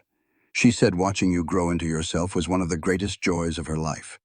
Sarah cried even harder then, but this was a cleansing kind of crying, not the kind born of despair. And so Martha's spirit carried on in every person Sarah helped, every second chance she gave, and every bit of kindness she extended to folks just passing through Silver Creek. The circle kept turning. On a fall afternoon, when Hope was 7 and Daniel was 4, Sarah was tending her garden when she heard the sound of an approaching wagon. She glanced up and saw a rickety old wagon being driven by a skinny woman whose face was dark with bruises, with 2 little children clustered close beside her. The woman's eyes darted around, wide with fear, as if trouble could jump out from behind any corner. Sarah recognized that look. She had worn that very same expression herself. She set down her trowel and walked slowly over to the wagon, making sure her hands were in plain sight and her shoulders were relaxed. "Ma'am, are you okay?" she asked in a soft voice. The woman jumped at the sound of her question. We are looking for—" Her own voice was thin and cracked. "We heard there might be a place out here. For folks who need a hand, there is." Sarah reached up a hand to help the woman climb down. "You have come to the right place." The woman's name was Mary, and her story was a sad one, and one Sarah knew all too well. A husband whose kindness had turned to cruelty, a frantic escape in the night, and no safe place to land. Sarah brought her inside without a second thought, getting a room ready, making sure the children got something to eat, and cleaning Mary's cuts and bruises with that same tender touch Martha had once used on her. "Why are you doing all this for me?" Mary asked later that night, saying the very same words Sarah had once asked. "You do not even know who I am." "I know all I need to," Sarah replied, sitting on the edge of the bed. "I know how it feels to have to run for your life, to be scared out of your mind, thinking you have nothing left in this world. So how did you make it through?" "Somebody helped me. A stranger heard me cry out and came running when nobody else would have. Anybody else would have just ridden on by." Sarah offered a small smile. "And now I am doing the same for you." "Why?" "Because I reckon that is how we change the world. One kindness at a time." Mary and her children stayed on for 3 whole months, until Sarah and Caleb could arrange for her safe passage to her sister out in California. The day she was set to leave, Mary pressed a worn-out Bible into Sarah's hands. "It is all I have in this world to give you," she said, with tears running down her cheeks. "But I need you to know that you saved my life, and one day I will pass that goodness on to someone else." "That is all I could ever ask," Sarah replied. She watched that wagon disappear down the long road and felt a sense of rightness settle deep in her bones. This was her purpose. This was the reason she had survived. It was not just to build a life for herself, but to help other folks build theirs. The years rolled on, each one adding another story to the life Sarah and Caleb had made together. Hope grew into a young woman who was just as fierce and determined as her mother. She learned how to ride a horse and shoot a rifle and help manage the ranch. But she also found a love for books and learning that took everyone by surprise. "I want to go to school," she announced on her 16th birthday. "A real school, way back east." Sarah felt her heart tighten at the thought of her daughter leaving, but she remembered her own powerful need for freedom, her own hard fight to choose her own trail in life. "Then you ought to go," she said, though the words pained her to speak. "You should have the life that you want." Hope's eyes filled up with tears. "You are not going to fight me on this. Why in the world would I fight you? I ran barefoot through the snow to escape a life I did not choose. How could I ever deny you the chance to choose your own? I love you, Mama. I love you too, Hope. And I always will." Hope left for Boston the very next fall. Her letters that came home were just bursting with excitement and new discoveries. New friends, new ideas, a world of new possibilities. She was turning into the woman she was always meant to become, and Sarah could not have been more proud. Daniel, who was always quieter and more thoughtful, stayed closer to home. He began taking over more of the ranch duties as Caleb got older, proving he was a capable and kind-hearted leader. "He surely reminds me of his father," Sarah said one evening. "He reminds me of you," Caleb answered. "All that quiet strength." James and Rebecca had 3 of their own children by now. They were Hope's cousins, connected by both blood and by choice. The whole family gathered every single Christmas at the Mallister Ranch, filling the entire house with laughter and wonderful chaos and so much love. Even William would come, and his formal and stiff manner was finally starting to soften with age. He never did get married, but he seemed perfectly content with his life over at the Callahan Ranch, which had done very well under his careful watch. "We are quite a bunch, are we not?" Sarah remarked one Christmas as she looked around at the crowded room. "Not despite everything." "Because of everything," Caleb corrected her. "We are family, because we chose to be. That is something more powerful than blood alone." 20 years after her desperate run through the snow, Sarah stood on the porch of her ranch, watching the setting sun paint the mountains in shades of gold and deep red. Her hair was silver now, and her face was lined with the years of both laughter and worry. Her body carried the marks of hard work and of childbirth and the simple passing of the years. But her eyes were still exactly the same. They were still fierce, still determined, and still full of the same fire that had seen her through that frozen night so very long ago. Caleb came to stand beside her, moving a little slower now, his brown hair more gray than not. He took her hand without saying a word, and they stood there together in a comfortable quiet. Thinking about that night, he finally asked, "How did I know? You always get that look about you around this time of year, like you are remembering something from far away." Sarah smiled. "I was thinking about how differently everything turned out. When I ran that night, I honestly thought my life was completely over. I thought I had absolutely nothing left. And now, well now, I have everything." She squeezed his hand. "A husband who loves me, children who make me so proud, a community of people that feels like family, a life that I built with my own 2 hands, with a little bit of help, with a whole lot of help." She turned to face him fully. "I never properly thanked you, you know." "For what?" "For hearing my scream, for riding toward trouble instead of away from it, for offering me a partnership when I had nothing to give but my own wounded self." "Sarah, let me finish." She reached up and touched his weathered face. "You gave me a chance when I had no reason in the world to expect one. You believed in me back when I could not even believe in myself. Everything that I am, everything that I have built, it all started right here with you." "It started with you," Caleb said, his voice firm and sure. "You are the one who ran. You are the one who fought. You are the one who chose to keep on living when giving up would have been so much easier. I could not have done it all by myself. You would have found a way." His voice was full of certainty. "You are the strongest person I have ever known, Sarah Mallister. You always have been." They stood. They watched the sun dip behind the mountains, settling in for the night. Here were 2 souls who had stumbled upon each other in the dark, and together they managed to build a life drenched in sunlight. "Got any regrets?" Caleb's voice was low. "Not a one." Sarah rested her head on his shoulder. "Not a single one. Not even the tough times. Especially not the tough times. They shaped me into the woman I am. They led me right here to you." "Well, in that case, maybe I ought to send your brothers a thank you card." A real deep laugh escaped from Sarah, loud and clear. "I think I'd hold off on that. Yeah, you are probably right." A comfortable quiet fell between them, the kind that only comes with time. "I love you," Sarah whispered. "I love you too. From the second you showed yourself from behind that rock, I knew." "Knew what?" "That my whole life was about to change." He placed a soft kiss on her forehead. "I just had no idea by how much." The next morning, a letter from Hope showed up. It was filled with stories about her life as a teacher in Boston and mentioned a certain young man she was spending time with. "She is going to get married," Sarah said with a knowing smile, reading what was not written. "She is going to do whatever brings her joy," Caleb answered. "That is what we raised her to do. We did a good job with her.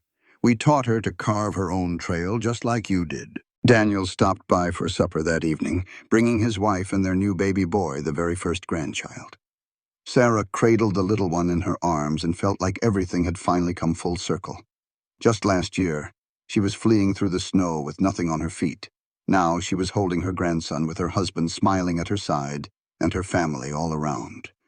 The woman whose own brothers had held her down and tried to break her was now the heart of a family founded on love, free will, and second chances. The woman who had cried out in the black of night was now the one who came running when other women cried out. The woman who started with nothing had become the one who gave so much. Later that night, long after the family went home and the house grew still, Sarah sat down at her desk to write back to Hope. She told her daughter everything about the night she got away, about tearing through the snow with just a pistol and a prayer. She wrote about the stranger who heard her shout for help and came to her rescue, and about the life she pieced together from sheer grit, a little help, and the stubborn will to never, ever quit. "You are made of strong stuff," she wrote. "Do not ever forget that. No matter what comes your way, no matter what decisions you have to make, you come from a woman who survived what should not be survived and built something wonderful right out of the ashes. That is what I'm passing down to you. That is your heritage, and I'm so excited to see what you build with it." She folded the letter, slid it into an envelope, and put it aside for the morning mail. Then she went to her bedroom to join her husband, settling into his familiar warmth. "Love you," Caleb mumbled, already half gone to sleep. "Love you too." Outside, the first flakes of snow began to drift down, wrapping the ranch in a fresh coat of white. It was the same kind of snow that had torn up her feet and almost ended her life 20 years ago. But tonight it did not look like a threat. Tonight it looked like a blessing. It looked like home. Sarah Elizabeth Mallister closed her eyes and drifted off, wrapped in love, rooted in her place in the world, and sure of one thing above all else. They had tried to hold her down, tried to make her break.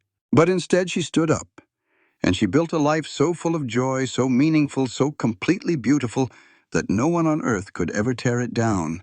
That was her triumph. That was her legacy.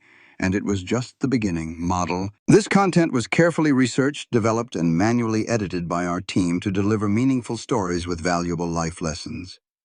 Every narrative is crafted to entertain, inspire, and empower our audience. We believe that great stories can change lives, and we are committed to bringing you content that matters.